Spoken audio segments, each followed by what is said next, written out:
Today we are going to look at a game that has a new world record for the most pawn moves in a row and still winning.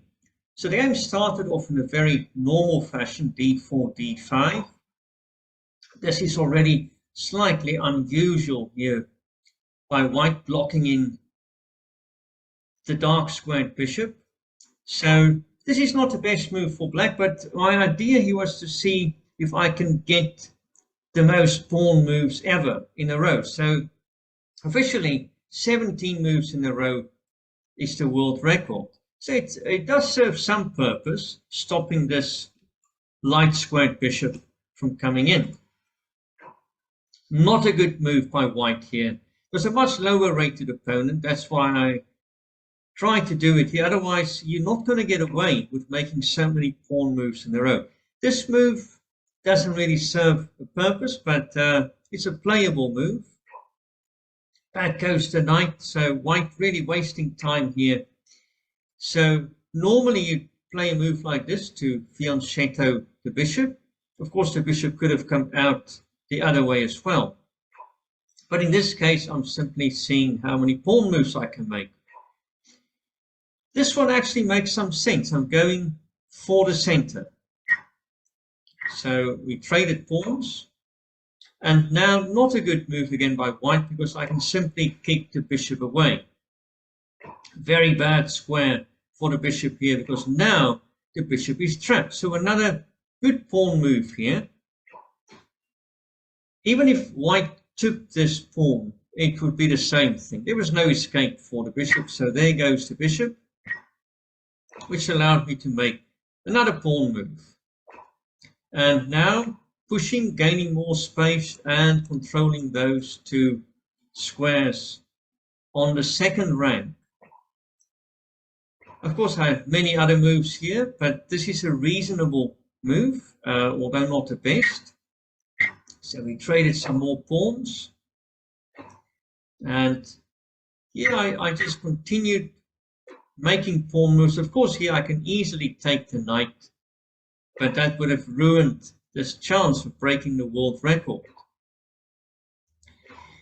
So I push the pawn again, the knight takes again, I can recapture, but I need to continue pushing pawns to get past 17. So there I can trade pawns, and now this is my last chance to move another pawn.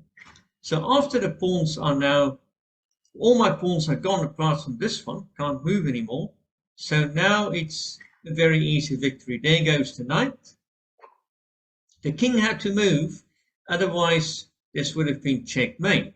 Notice here, for example, if let's say the knight tried to come out again, then this would be checkmate. Notice the pawn is cutting off, the bishop is cutting off, the king is in check, and there's no way to block, and the king can't go anywhere. So that was the only move really by white, but still there's a check.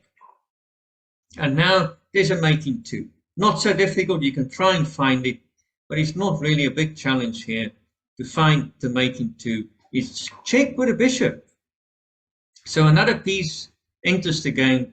White has to block, it's the only move, and bishop takes, bishop, checkmate. Now, if you wonder about the accuracy of this game, it wasn't actually that bad, considering all the pawn moves. And if we go here to the score sheet, you notice 20 pawn moves in a row. And I've asked Stockfish to do an analysis here. So 81% accuracy.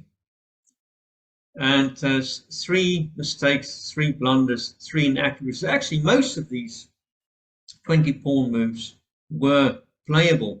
But now the question is, how can you win by simply making pawn moves? What did white do wrong here? If we quickly go back, we'd see that white didn't really make moves according to the opening principles. To start with, c4 here is the usual move, or you can bring one of your knights. You don't want to block your own bishop like this. And that is really not a good square for the knight. Now wasting time moving the knight back and not really doing anything here. White never really had a plan. So the bishop coming up with not a good square is kicked away. So it's very difficult to see what white was planning here. So it's very important whenever you play to have a plan. Look at this. White's pieces are all still on the back rank. Okay, the same goes for black, but my plan was, as you know, just to push pawns. White could have had a much better position if she brought out her pieces earlier. Now the first piece comes out, is blocking the knight. So not a good square for that bishop. Rather get the knight out or get the bishop out to a different square, but don't put it there where it's going to block your own knight. So that's another thing when you play your games. Make sure that you don't make moves where the one piece is blocking the other one. So another move there by white, not making a lot of sense. White could have given a good check. So remember, when it's your move, to always think about CCTV, checks, captures, and threats. Again, white could have checked, another opportunity missed. That would have been an annoying check and would have stopped me from pushing more pawns. Once again, white could have checked. And now, very big blunder by white. Of course, bishop takes is the best move, but I just continued with the pawn move. So a lesson to be learned from this game is that when your opponent is making silly moves, just follow the opening principles. You want to attack the center. You want to get your minor pieces out and get your king safe. If you do that, you're not going to get checkmated like this. Notice the king never castled and he got mated very quickly.